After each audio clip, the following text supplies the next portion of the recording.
Hello दोस्तों, नमस्कार। Welcome back to curiosary for the daily dose of Indian football. तो सबसे पहले बात करनी है अगेन इंडियन नेशनल टीम के न्यू कोच के बारे में, because at the moment Indian football में यही एक टॉपिक है कि जिसके ऊपर बातचीत हो सकती है या फिर इसी टॉपिक में कुछ अपडेट्स या फिर मूवमेंट हो रही है। बाकी सारी चीज़ें ऑन होल्ड पे है, बाकी सारी चीज़ों के ऊपर अभी भी अनसर्टेनिटी बनी हुई है। सो नेशनल टीम के न्यू कोच के रिगार्डिंग दो और नाम सामने निकल के आए हैं जिन्होंने अप्लाई किया है। सबसे पहला नाम है एंटोनियो रुएदा, जो कि last season Gokulam Kerala FC के कोच थे आई लीग में, एंड उससे पहले चर्चिल ब्रदर को भी वो मैनेज कर चुके हैं। 44 ईयर ओल्ड स्पेनिश कोच की जिनको क्लब लेवल पे मैनेज करने का एक्सपीरियंस है। इंडिया में उन्होंने आई लीग के 2 क्लब को मैनेज किया है। उससे पहले वो स्पेन के जो लोअर डिवीजन क्लब है उनमें भी उन्होंने काम किया हुआ है। नेशनल टीम को उन्होंने अभी तक मैनेज नहीं किया है अपने कोचिंग करियर में, तो उन्होंने अप्लाई किया है। दूसरा नाम है मोहम्मदान एसिस, former head coach Andrey Chernyshov, Russian 57 year old coach की जिनके पास एक काफ़ी लंबा चौड़ा एक्सपीरियंस है। उन्होंने क्लब लेवल पे भी मैनेज किया है, नेशनल टीम को भी एज असिस्टेंट मैनेजर यहाँ पे उन्होंने मैनेज किया है। उन्होंने अपना जो कोचिंग करियर है वो रशिया अंडर 21 को उन्होंने मैनेज करके स्टार्ट किया था, जहाँ पे आई थिंक 36 मैचेस में उन्होंने रशिया अंडर 21 को मैनेज किया है। उसके बाद कुछ मैचेस के लिए वो रशिया की जो नेशनल टीम है उनके भी असिस्टेंट मैनेजर रह चुके हैं। सो आंद्रे चर्नेस्लो के पास एक्सपीरियंस काफ़ी बड़ा है, एंड इंडिया में भी जिस तरह से उन्होंने मोहम्मदान एसी के साथ काम किया है वो काफ़ी इंप्रेसिव था। नो डाउट मोहम्मदान ने उस तरह से कोच को यहाँ पे due to the you can say कि जो यहाँ पे मैनेजमेंट में इश्यू थे उस तरह से वो उनको उस तरह की टीम नहीं दे पाए, otherwise he would have done better. So कई सारे कोचेस यहाँ पे अप्लाई कर रहे हैं, एंड मोस्ट ऑफली जो इंडिया में जिन्होंने काम किया है आई लीग या फिर आईएसएल में यहाँ पे फॉरेन कोचेस ने, वो तो यहाँ पे डेफिनेटली मोस्ट ऑफ देम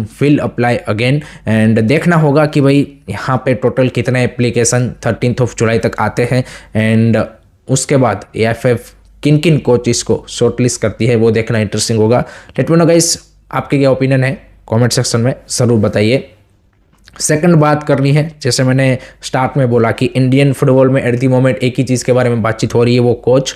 बाकी कोई भी चीज़, ना तो आईएसएल के फ्यूचर के बारे में अभी कोई बात आपको देखने को मिल रही होगी, ना तो एएफएफ कॉन्स्टिट्यूशन की कोई बात आपको सुनने में आ रही होगी, ना एएफएफ के न्यू इलेक्शन के बारे में एज सच कोई हलचल हो रही है, या फिर बाकी सारी चीज़ों के ऊपर अभी आप बोल सकते कि एक साइलेंस बना हुआ है। एंड विद इन एएफएफ, जो एएफएफ की ऑफिस है यहाँ पे दिल्ली में फुटबॉल हाउस, वहाँ पे भी जो लोग काम कर रहे हैं वो भी मतलब यहाँ पे यू कैन से कि डीमोटिवेटेड है, एंड वहाँ पे भी सिचुएशन काफ़ी ज़्यादा फाइनेंशियली आप बोल सकते हैं overall AFF is in really crunch moment, because employees की सैलरीज यहाँ पे अभी तक नहीं दी गई है, एंड कोई यहाँ पे मोटिवेशन नहीं दिख रहा कि भाई आगे क्या होने वाला है, क्योंकि अनसर्टेनिटी इतनी ज़्यादा बनी हुई है। Everyone is waiting for the Supreme Court's you can say कि judgement on the new constitution, and कब तक फ्रेश इलेक्शन कॉल अप किए जाते हैं। फिर जो नेशनल स्पोर्ट बिल आने वाला है उससे भी कई सारी चीज़ें चेंज हो सकती है। फिर उसके बाद जो एफएसडीएल एंड एएफएफ का एमआरए है उसके ऊपर बातचीत होगी, उससे आईएसएल का भी फ्यूचर डिसाइड होगा, एंड एएफएफ के जो बाकी कंपटीशन है आईडब्ल्यूएल, आई लीग, उन सब का भी कहीं ना कहीं यहाँ पे जो फ्यूचर है वो उसके ऊपर ही डिपेंड करेगा, because without money AFF can't do anything as simple as that. And जो ये न्यू कोच की अपॉइंटमेंट है उसमें भी आई थिंक फाइनेंशियली एक इम्पोर्टेंट आस्पेक्ट होगा कि जिसके ऊपर डिसीजन बनाए जाएंगे। So at the moment Indian football is in overall, अगर आप देखें तो यहाँ पे काफ़ी एक यू कैन से कि बैड सिचुएशन में है, क्योंकि अनसर्टेनिटी उतनी ज़्यादा है कि भाई नो वन नोस कि आगे किस डायरेक्शन में इंडियन फुटबॉल आगे बढ़ेगा। So everyone is waiting for the supreme court judgment, and then I think every stake holder, चाहे वो क्लब्स हो, एफएसडीएल हो, एएफएफ हो, विल मेक देयर मूव्स, एंड उसके बाद पता चलेगा कि भाई किस डायरेक्शन में हम आगे बढ़ रहे हैं। बट एट द मोमेंट तो ये सिर्फ जो नेशनल टीम के हेड कोच की अपॉइंटमेंट वाला प्रोसेस है वही चल रहा है, बाकी सारी चीज़ें ऑन होल्ड पे है। आपके क्या ओपिनियन है इसके बारे में, do let me know in the comment section. Third बात करनी है भाई, श्रीलंकन नेशनल टीम के captain Sujan Perera becomes the first ever SAFF player की जो ऐसे डोमेस्टिक प्लेयर खेलेंगे बांग्लादेश प्रीमियर लीग में। फोर्टिस एफसी के लिए उन्होंने यहाँ पे साइन किया है। एस वी ऑल नो कि इसी सीज़न से यहाँ पे बांग्लादेश ने अनाउंस किया था कि भाई साफ का कोई प्लेयर होगा उसको, अगर वो बांग्लादेश प्रीमियर लीग में खेलता है तो उसको डोमेस्टिक प्लेयर काउंट किया जाएगा, ना कि फॉरेनर। एंड रिसेंटली हमारे एएफएफ की भी जो एक्सको की मीटिंग हुई उसमें भी ये चीज़ डिस्कस की गई है कि भाई साफ प्लेयरों को हम यहाँ पे आईएसएल आई लीग में as a domestic player count करेंगे। So Sujan Perera becomes the first ever player की जो एज ए डोमेस्टिक प्लेयर वहाँ पे खेलेंगे। एंड यहाँ पे कई सारे इंडियन फुटबॉल फैंस का ये ओपिनियन है कि उससे इंडिया को यहाँ पे ज़्यादा फायदा नहीं होगा क्योंकि इंडियन प्लेयरों को मौका नहीं मिलेगा, और वो सारे ओपिनियन थे। बट एक चीज़ ज़रूर होगी कि भाई अगर मतलब मान जी कि भाई बांग्लादेश के कोई प्लेयर ISL में आके खेलते हैं या फिर नेपाल के खेलते हैं, श्रीलंका के खेलते हैं, तो थोड़ा सा आई थिंक डेफिनेटली यहाँ पे जो फैन एंगेजमेंट है या फिर लोगों का एक्साइटमेंट है वो डेफिनेटली वहाँ पे बढ़ेगा। मे बी कम्पिटेटिवनेस में भी थोड़ी सा यहाँ पे इंक्रीमेंट हो सकता है पॉसिबली। सो ये सारी चीज़ें हैं, बाकी देखते हैं आगे कब तक AIFF अगर ISL होता है तो उसमें ये चीज़ क्या इम्प्लीमेंट करवा पाती है या फिर आई लीग में यहाँ पे फाइनल डिसीजन उनका क्या रहता है वो देखना रहेगा। आपका क्या पॉइंट ऑफ व्यू है रिगार्डिंग दिस कि भाई साफ प्लेयरों को विद इन साफ कंट्रीज़ की जो फुटबॉलिंग लीग्स है उसमें क्या as a domestic player count करना चाहिए या नहीं करना चाहिए? आपका ओपिनियन ज़रूर बताइएगा।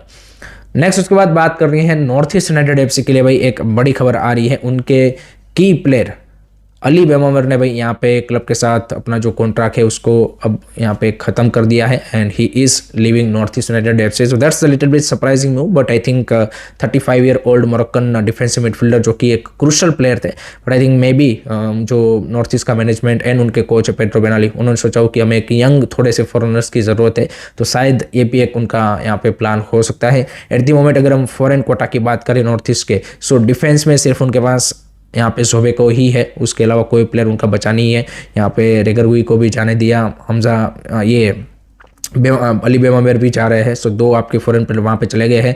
2 उन्होंने जो प्लेयर अभी फॉरेन प्लेयर साइन किए हैं वो दोनों अटैकिंग प्लेयर उन्होंने साइन किए हैं एंड नेस्टर LBH भी चले गए हैं। सो गुलेर्मो फर्नांडिस अभी भी बने हुए हैं, उनका देखना रहेगा कि क्या उनको अब कंटिन्यू करेंगे क्योंकि आपके पास एलेदिन एजार है and 2 new Spanish attacking player है। सो क्या आप 4 अटैकिंग फॉरेन प्लेयर के साथ जाना चाहोगे, वो भी एक बड़ा क्वेश्चन है। एंड अली बेमामेर का रिप्लेसमेंट कौन होगा वो भी देखना काफ़ी इंटरेस्टिंग होगा। एंड देखते हैं कि नेक्स्ट सीज़न का ISL का जो पिक्चर है वो भी कब तक क्लियर होता है।